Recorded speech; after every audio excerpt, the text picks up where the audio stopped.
My name is Dave Chapman. I've been an organic farmer for about 37 years up in Vermont. At the moment, my farming all takes place inside a large glass greenhouse.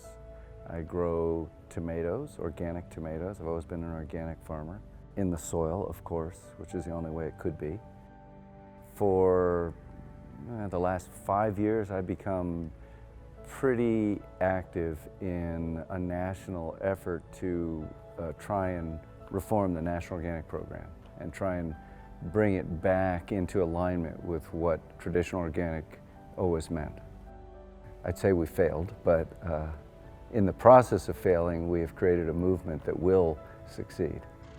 Early efforts were called Keep the Soil and Organic, and they were in response to a wave of certification of hydroponic vegetables and berries, which have come to dominate certain produce items, tomatoes, and a lot of the berries now that are being sold as organic are grown without any soil at all, which seemed like crazy talk for people who had any understanding of what organic was really about.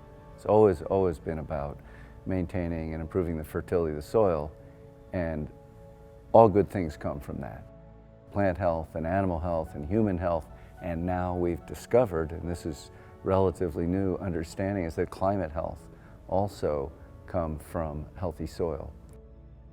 Let's say, just for example, that dirt is soil without life. And when you add, and you don't have to add it, it will add itself. But if you create the conditions, you build it and they will come. So if you bring in organic matter, suddenly you've given fuel to all of the bacteria and the fungi and the protozoa and on, many life forms in a living soil, all feeding off each other. In the process, the plants and the soil co-evolved for 350 million years. They got it down pretty well. And mammals came along much more recently and co-evolved as part of that system, which is why, of course, that is the system that makes us healthy. When we saw the National Organic Program going in the other direction, I and others thought, well, this can't be, this shouldn't happen, and so we started to organize and see if we could help the decision makers to understand what the people that they were supposed to be representing believed. Ultimately, we lost in the sense that the National Organic Program has come to very much embrace hydroponic production. We also, at the same time, discovered that there's a great deal of concentrated animal feeding operations. They're called CAFOs, C-A-F-O. A lot of CAFOs that were getting certified as organic, which should not be. So we're talking about cattle that have little to no access to pasture, talking about chickens that have little to no access to being on the ground, and being grown in factories, in fact, and yet being sold as certified organic in the marketplace. The very thing that the National Organic Program was created to do, it failed at. It actually wasn't created to reinvent organic or to even advocate for it. It was merely created to make sure that it was protected and that it was transparent, that there was integrity and transparency in the process so that farmers and consumers, eaters, could find each other, the ones who cared. All these people are coming into Walmart and they're looking to buy organic and they're paying a premium for that because they want to be healthy. They want the farmers to be healthy.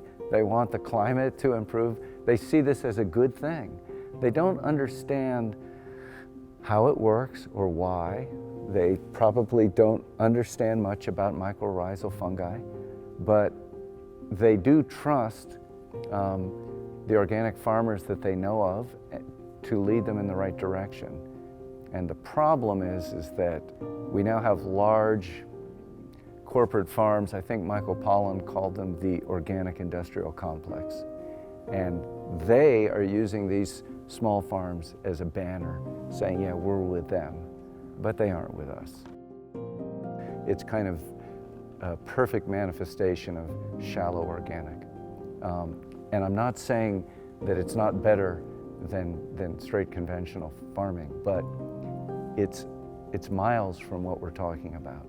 And to understand the difference is perhaps going to be one of the critical things for the next 20 years, because I actually believe that agriculture is the one best shot that we have at reversing climate change, to increase the soil carbon sponge, to increase the amount of organic matter in the soil, and not just for taking CO2 out of the air, but it also is the most potent tool we have for cooling the planet by having the water being held in the soil instead of running off into the ocean. That water that's held in the soil then grows plants when it doesn't rain, and so you've got a green planet instead of a desert, and you've got a green planet longer instead of a short period, and that longer, greener planet is going to change the climate and can change the climate. I believe that.